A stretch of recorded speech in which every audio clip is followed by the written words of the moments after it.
Hello everyone, this is दीपक और आज फिर मैं आपके सामने करंट के कुछ इंपॉर्टेंट क्वेश्चन लेके आया हूँ। तो चलिए फर्स्ट क्वेश्चन की तरफ चलते हैं। पैरा ओलंपिक 2020 देवेंद्र झझारिया ने जेवलिन थ्रो में कौन सा पदक जीता है? तो इन्होंने पदक जीता है रजत पदक। आइए जान लेते हैं।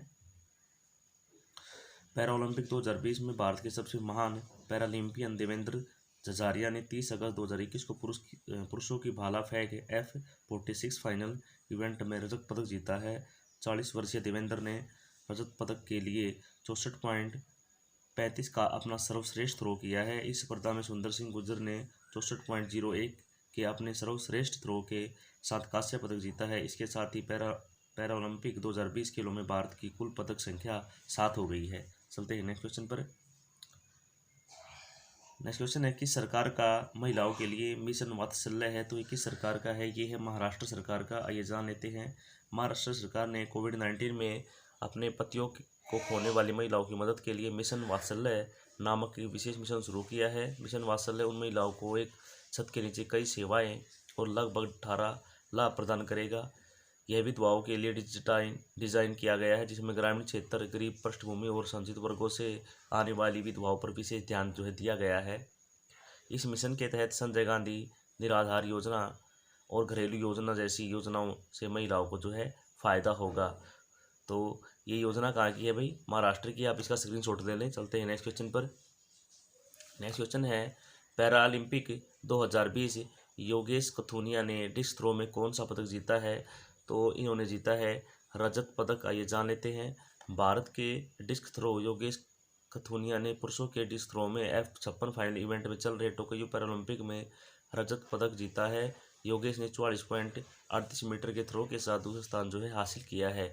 ब्राज़ील के बत्तिस्ता डोस सांतोस ने 45.59 मीटर के थ्रो के साथ पैरालंपिक रिकॉर्ड बनाते हुए स्वर्ण पदक जीता और क्यूबा के एल डियाज एल्डाना ने कांस्य पदक जीता है। चलते हैं नेक्स्ट क्वेश्चन पर। नेक्स्ट क्वेश्चन है, PFRDA ने NPS में प्रवेश की उम्र बढ़ाकर कितने साल की है? तो ये की है भाई 70 साल। पेंशन फंड और विकास प्राधिकरण ने राष्ट्रीय पेंशन प्रणाली के लिए प्रवेश आयु 65 वर्ष से बढ़ाकर 70 वर्ष कर दी है। पहले NPS में निवेश करने की पात्र आयु 18 से 65 वर्ष थी, जिसके बाद अब संशोधन कर 18 से 70 वर्ष कर दिया गया है। संशोधित मानदंडों के अनुसार 65 से 70 वर्ष की आयु के बीच कोई भी भारतीय नागरिक निवासी या निवासी और भारत का प्रवासी नागरिक NPS में शामिल हो सकता है और 75 वर्ष की आयु तक अपने NPS खाते को जारी या स्थगित कर सकता है। यदि कोई व्यक्ति 65 वर्ष के बाद NPS में शामिल होता है तो सामान्य निकास 3 वर्ष के बाद होगा। 3 साल से पहले बार निकालने को समय पूर्वक निकास माना जाएगा। NPS के 65 साल बाद खुले होने की स्थिति में इक्विटी में निवेश की जा सकने वाली राशि की भी एक सीमा है। ऑटो और एक्टिव चॉइस के तहत अधिकतम इक्विटी एक्सपोजर में से 15% और 50% है। चलते हैं नेक्स्ट क्वेश्चन पर। नेक्स्ट क्वेश्चन है, किसने शुरू किया है फॉलो पेटीएम डिस्टेंसिंग अभियान? तो ये शुरू किया है रुपए पे ने। आइए जान लेते हैं। रुपए पे ने ग्राहकों के बीच संपर्क रहित भुगतान को बढ़ावा देने और प्रोत्साहित करने के लिए फॉलो पेमेंट डिस्टेंसिंग नामक एक रणनीति अभियान शुरू किया है। कोविड-19 के कारण ग्राहक सेवा, स्वास्थ्य आदतों, स्वयं देखभाल, दिनचर्या और सामाजिक दूरी का पालन करके सुरक्षित रखने के लिए कई मानदंडों और उपायों का पालन कर रहे हैं। रुपए पे का फॉलो पेटीएम डिस्टेंसिंग अभियान उपभोक्ताओं को पेमेंट डिस्टेंसिंग शुरू करने और रुपए पे कनेक्टलेस कार्ड के साथ कनेक्टलेस डिजिटल भुगतान पर स्विच करने के लिए प्रोत्साहित करता है, जो सुरक्षित होने के साथ साथ समय की भी बचत करता है। संपर्क रहित भुगतान के बारे में। संपर्क रहित भुगतान व्यापारियों को अपने उपभोक्ताओं को भुगतान करना का एक सुरक्षित, स्वच्छ तरीका प्रदान करेगा। चेकआउट काउंटर पर लंबी कतारों को कम करने और उन कठिन समय के दौरान भौतिक स्थानों पर अधिक नियंत्रण प्रदान करने की अनुमति देता है। इस अभियान का उद्देश्य व्यापारियों और उपभोक्ताओं दोनों को इन अभूतपूर्व स्थिति के दौरान संपर्क रहित भुगतान का उपयोग करने के लाभ के बारे में शिक्षित करना है। चलते हैं नेक्स्ट क्वेश्चन पर। नेक्स्ट क्वेश्चन है, महिलाओं समेत सुप्रीम कोर्ट के कितने नए जजों ने शपथ ली है? तो ये शपथ ली है भाई 9। तो ऑप्शन ए राइट है। चलते हैं नेक्स्ट क्वेश्चन पर। इससे पहले लेकिन इसके बारे में थोड़ा जान लेते हैं। ये काफ़ी इंपॉर्टेंट है, आप इसका स्क्रीनशॉट भी ले लें। तो आप इसका स्क्रीनशॉट ले लें। चलते हैं नेक्स्ट क्वेश्चन पर। कौन HSBC एशिया के स्वतंत्र निर्देशक नियुक्त हुए हैं? तो कौन है जो HSBC एशिया के स्वतंत्र निर्देशक नियुक्त हुए हैं? तो वो है भाई राजीव कुमार। आइए जान लेते हैं। भारतीय स्टेट बैंक के पूर्व अध्यक्ष राजीव कुमार को 30 अगस्त 2021 को हांगकांग और शंघाई बैंकिंग कॉरपोरेशन एशिया इकाई के एक स्वतंत्र निदेशक के रूप में नियुक्त किया गया है। उन्होंने कंपनी की ऑडिट समिति और जोखिम समिति के सदस्य के रूप में भी नियुक्त किया गया है। रजनीश कुमार SBI में 40 साल की करियर के बाद अक्टूबर 2020 में SBI के अध्यक्ष के रूप में सेवानिवृत्त हुए हैं। अपने अंतर्राष्ट्रीय कार्यकाल में SBI के UK और कनाडा परिचालन में शामिल थे। कुमार वर्तमान में भारत के लाइट हाउस कम्युनिटी फाउंडेशन के निर्देशक है, जो लार्स एंड टर्बो इंफोटेक के एक स्वतंत्र निर्देशक है। जो लार्सन एंड टर्बो इंफोटेक के एक स्वतंत्र निर्देशक है, जो सिंगापुर में boring private equity Asia PT limited के वरिष्ठ सलाहकार है और मुंबई में कोटक निवेश सलाहकार लिमिटेड के एक सलाहकार है। तो HSBC CEO पोर्टर वोग है और इसके जो संस्थापक है थॉमस सदरलैंड है और इसकी स्थापना जो हुई थी 1865 के अंदर। ओके, चलते हैं नेक्स्ट क्वेश्चन पर। प्रसिद्ध लेखक बुद्धदेव गुहा का निधन हो गया है। वो किस भाषा के लेखक थे? तो वो थे भाई बंगाली भाषा के।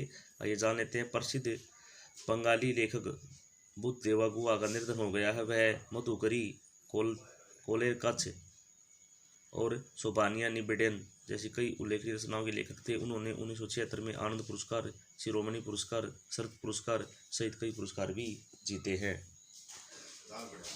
चलते हैं नेक्स्ट क्वेश्चन पर।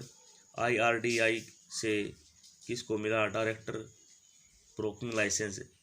तो ये लाइसेंस किसको मिला है? ये मिला है भाई फ़ोनपे को। फ्लिपकार्ट के स्वामित्व वाले डिजिटल भुगतान प्लेटफॉर्म फ़ोनपे को भारतीय बीमा नियामक और विकास प्राधिकरण से बीमा ब्रोकिंग लाइसेंस प्राप्त हुआ है। इसका मतलब है कि नए डायरेक्टर ब्रेकिंग लाइसेंस के साथ फ़ोनपे अब भारत में सभी बीमा कंपनियों के बीच उत्पादों को अपने प्लेटफॉर्म पर वितरित कर सकता है। फ़ोनपे ने इससे पहले जनवरी 2020 में बीमा क्षेत्र में प्रवेश किया, लेकिन एक सीमित बीमा कोऑपरेटिव एजेंट लाइसेंस के साथ इसे प्रति श्रेणी केवल तीन बीमा कंपनियों के साथ साझेदारी करने के लिए प्रतिबंधित कर दिया है। ब्रेकिंग लाइसेंस प्राप्त करने से पहले फ़ोनपे ने जनवरी 2020 में एक कोऑपरेटिव एजेंट के रूप में जो है काम किया और एक सामान्य बीमा, टर्म इंश्योरेंस और स्वास्थ्य बीमा में कई पेशकश लॉन्च किए हैं। हालांकि कई एक ऑपरेटिव एजेंट के रूप में यह केवल प्रति श्रेणी 3 बीमा कंपनियों के साथ साझेदारी करने तक ही सीमित था। फ़ोनपे के CEO समीर नियम और फ़ोनपे का मुख्यालय है बेंगलुरु, कर्नाटक। चलते हैं नेक्स्ट क्वेश्चन पर। पैरालंपिक 2020 में भाला फेंक में सुमिता अंतिल ने कौन सा पदक जीता है? तो सुमिता अंतिल ने जीता है पैरालंपिक में स्वर्ण पदक। आइए जान लेते हैं। भारत की सुमिता अंतिल ने टोक्यो पैरालंपिक में पुरुषों की भाला फेंक F65 फाइनल स्पर्धा में स्वर्ण पदक जीता है और इस प्रक्रिया में 68.55 मीटर का नया विश्व रिकॉर्ड बनाया है। 23 वर्षीय सुमित हरियाणा के सोनीपत का रहने वाला है और ऑस्ट्रेलिया के माइकल बुरियाना ने रजत पदक जीता है, जबकि श्रीलंका के दुलन कोडी थुवाकू ने कांस्य पदक जीता है। चल रहे टोक्यो खेलों में भारत के लिए दूसरा स्वर्ण पदक और वह भारत की कुल पदक तालिका 7 पहुंच गई है। इससे पहले स्रोत F56 फाइनल में विनोद कुमार द्वारा जीते गए कांस्य पदक को वर्गीकरण पैनल ने अपात्र घोषित जो है कर दिया है। चलते हैं नेक्स्ट क्वेश्चन पर। अफ्रीकी मूल के लोगों के लिए अंतर्राष्ट्रीय दिवस कब मनाया गया? तो जो अफ्रीकी मूल के लोगों के लिए अंतर्राष्ट्रीय जो दिवस है वो कब मनाया गया? तो ये मनाया गया भाई 31 अक्टूबर को। ओके, तो 31 अगस्त को मनाया गया है। ये इसमें लिखा नहीं मैंने, 31 अगस्त को मनाया गया है। तो ये जान लेते हैं। अफ्रीकी मूल के लोगों के लिए अंतर्राष्ट्रीय दिवस पहली बार 31 अगस्त 2020 को मनाया गया। संयुक्त राष्ट्र का उद्देश्य दुनिया भर में अफ्रीकी डायस्पोरा के असाधारण योगदान को बढ़ावा देने और अफ्रीकी मूल के लोगों के खिलाफ सभी प्रकार के भेदभाव को खत्म करना है। दिन का इतिहास क्या है कि वर्ष 2020 ने अफ्रीकी मूल के लोगों के लिए अंतर्राष्ट्रीय दशक के मध्य अवधि को चिन्हित किया, जबकि विधायी नीति और संस्थागत स्तरों पर कुछ प्रगति हुई है। अफ्रीकी मूल के लोग नस्लीय भेदभाव, आशियाई और बहिष्करण के परस्पर उन्मिलित रूपों से पीड़ित है। 19 जून 2020 को मानवाधिकार परिषद ने कानून परिवर्तन अधिकारियों द्वारा बल के अत्यधिक उपयोग और अन्य मानवाधिकार के उल्लंघन के खिलाफ अफ्रीका और अफ्रीकी मूल के लोगों के मानवाधिकार और मौलिक स्वतंत्रता के प्रचार और संरक्षण पर संकल्पनाओं को जो है अपनाया गया है। अब जान लेते सरकार ने कौन सा रजिस्ट्रेशन शुरू किया है। तो सरकार ने BH जो है रजिस्ट्रेशन शुरू किया है गाड़ियों के लिए। आइए जान लेते हैं। सड़क परिवहन और राजमार्ग मंत्रालय ने नए वाहनों के लिए एक नया पंजीकरण मार्ग यानी भारत श्रृंखला लॉन्च की है। BH सीरीज मार्ग वाले वाहनों को एक नए पंजीकरण चिन्ह के असाइनमेंट की आवश्यकता नहीं होगी जब वाहनों का मालिक एक राज्य से दूसरे राज्य में स्थानांतरित हो जाते हैं। इससे पहले मोटर वाहन अधिनियम 1988 की धारा 47 के तहत यदि कोई व्यक्ति एक राज्य से दूसरे राज्य में जाता है तो एक व्यक्ति को वाहन को पंजीकृत राज्य के अलावा किसी अन्य राज्य में 12 महीने से अधिक नहीं रखने की अनुमति है। लेकिन नए राज्य पंजीकरण प्राधिकरण के साथ एक नया पंजीकरण 12 महीने के निर्धारित समय के भीतर किया जाना है। BH सीरीज के लिए कौन आवेदन कर सकता है? यह सुविधा रक्षा कर्मियों, केंद्र सरकार, राज्य सरकार, केंद्र सार्वजनिक क्षेत्र के उपक्रमों में कर्मचारियों की, निजी क्षेत्र की कंपनियां, संगठन और स्वैच्छिक आधार पर उपलब्ध है जिनके कार्यालय 4 या अधिक राज्य केंद्र शासित प्रदेशों में हैं। तो आप इसका स्क्रीनशॉट ले लें। चलते हैं नेक्स्ट क्वेश्चन पर। राजनाथ सिंह ने आर्मी स्पोर्ट्स इंस्टीट्यूट किसका नाम बदलकर किया नीरज चोपड़ा स्टेडियम। तो ये था पुणे के अंदर, तो उसका नाम जो है अब चेंज कर दिया गया है और उसका नाम बन गया है नीरज चोपड़ा स्टेडियम। रक्षा मंत्री राजनाथ सिंह ने पुणे स्थित सेना खेल संस्थान के दौरे के दौरान सेना खेल संस्थान स्टेडियम का नाम नीरज चोपड़ा स्टेडियम रखा है। भारतीय सेना का फोकस 11 विषयों से होनहार खिलाड़ियों की पहचान करना है और उन्हें प्रशिक्षित करना है। भारतीय सेना का मिशन ओलंपिक कार्यक्रम 2001 में ओलंपिक और अन्य अंतर्राष्ट्रीय आयोजनों में पदक विजेता प्रदर्शन देने के इरादे से जो है शुरू किया गया था। नीरज चोपड़ा ने टोक्यो ओलंपिक में भाला फेंक स्पर्धा में भारत के लिए स्वर्ण पदक जीता है। नीरज ने अपने पहले प्रयास में 87.03 मीटर के थ्रो के साथ प्रतियोगिता को समाप्त कर दिया था। अपने दूसरे में उन्होंने 87.58 मीटर तक सुधारा और यह गोल्ड थ्रो निकला। भारतीय एथलेटिक्स महासंघ ने फैसला किया है कि ओलंपिक स्वर्ण पदक विजेता नीरज चोपड़ा के सम्मान में हर साल 7 अगस्त को भाला फेंक दिवस जो है मनाया जाएगा। डिजिटल बैंकिंग धोखाधड़ी के खिलाफ लोगों को आगाह करने के लिए भारतीय रिजर्व बैंक ने 1 जून एक जन जागरूकता अभियान शुरू किया है। नए अभियान के लिए RBI ने ओलंपिक स्वर्ण पदक विजेता नीरज चोपड़ा को जो है अनुबंधित भी किया है। चलते हैं नेक्स्ट क्वेश्चन पर। किसने जीता 2021 बर्लिन ओपन शतरंज टूर्नामेंट? तो ये जीता है SP सेतुरमन ने। आइए जान लेते हैं। शतरंज में भारतीय ग्रैंड मास्टर SP सेतुरमन ने 2021 बर्लिन ओपन शतरंज टूर्नामेंट का खिताब जीत लिया है। 9 राउंड में अजय रहते हुए 6 मैच जीते और 3 ड्रा रहे। चेन्नई में जन्मे सेतुरमन ने 9वें और अंतिम दौरे के बाद 7.5 अंक जुटाकर रूस के डेनियस यूफा से बराबरी कर ली है। हालांकि भारतीय खिलाड़ी बेहतर टाई ब्रेक स्कोर के आधार पर विजेता के रूप में उभरा है। भारत के कार्तिकेयर मुरली तीसरे स्थान पर जो है रहे हैं। चलते हैं नेक्स्ट क्वेश्चन पर। दुनिया के सबसे अधिक ऊंचाई वाले मूवी थिएटर का उद्घाटन कहाँ पर किया गया है? तो जो ये मूवी थिएटर है उसका उद्घाटन लद्दाख में किया गया है। जान लेते हैं। लद्दाख में दुनिया के सबसे ऊंचे मूवी थिएटर का उद्घाटन किया गया है। इसमें लेह के पलदान इलाके की 11,562 फीट की ऊंचाई पर अपना पहला मोबाइल डिजिटल मूवी थिएटर मिला है। थिएटर 28 डिग्री सेल्सियस में काम कर सकता है। इस पहल का उद्देश्य भारत के सबसे दूरस्थ क्षेत्रों में सिनेमा देखने का अनुभव लाना है। उल्लेखनीय है कि आने वाले समय में लेह में ऐसे 4 थिएटर स्थापित किए जाएंगे। हाल ही में भारतीय वायुसेना ने लद्दाख के एक्सवांस लैंडिंग ग्राउंड में दुनिया के सबसे ऊंचे mobile air traffic control tower का निर्माण भी जो है किया था। चलते हैं नेक्स्ट क्वेश्चन पर। पैरालंपिक 2020 निशानेबाज अवनी लेखारा ने पैरालंपिक में कौन सा पदक जो है जीत कर जो है इतिहास रच दिया है? तो इन्होंने जीता है भाई स्वर्ण पदक लेखारा ने। तो ये जान लेते हैं। निशानेबाज अवनी लेखारा ने इतिहास रच दिया है क्योंकि वह पैरालंपिक में स्वर्ण पदक जीतने वाली पहली भारतीय महिला बनी है जिन्होंने R2 महिलाओं की 10 metre air rifle standing HF1 event में पोडियम के शीर्ष पर अपनी जगह बनाई है। जयपुर के 19 वर्षीय जिन्होंने 2012 में कार दुर्घटना में रीढ़ की हड्डी में चोट लगी थी, नए विश्व रिकॉर्ड के साथ कुल 249.6 की बराबरी की है जो एक नया पैरालंपिक रिकॉर्ड भी है। तैराक मुरलीकांत पेटकर 1972 भाला फेंक खिलाड़ी देवेंद्र झंझारिया 2004 और 16 और हाई जंपर मरियप्पा थंगवेलु 2016 के बाद अपने पैरालंपिक स्वर्ण पदक जीतने वाले चौथे भारतीय एथलीट भी हैं।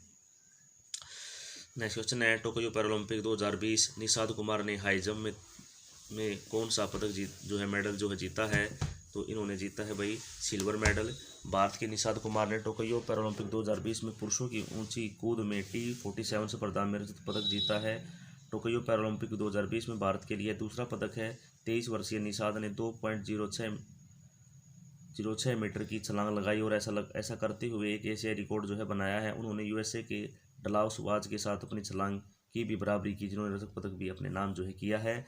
अमेरिकी रोडरिक टाउनसेंड ने 2.15 मीटर की विश्व रिकॉर्ड छलांग के साथ स्वर्ण पदक जीता है। T47 वर्ग एक तरफा ऊपरी अंग खोलने वाले एथलीट के लिए है, जिसके कारण उनके कंधे, कोहनी और कलाई पर कार्यों का कुछ नुकसान होता है। तो ये तो थे हमारे करंट के कुछ इंपॉर्टेंट क्वेश्चन। तो कल फिर मिलते हैं आपको एक नई वीडियो के साथ। तब तक के लिए प्यारे बच्चों, बाय बाय।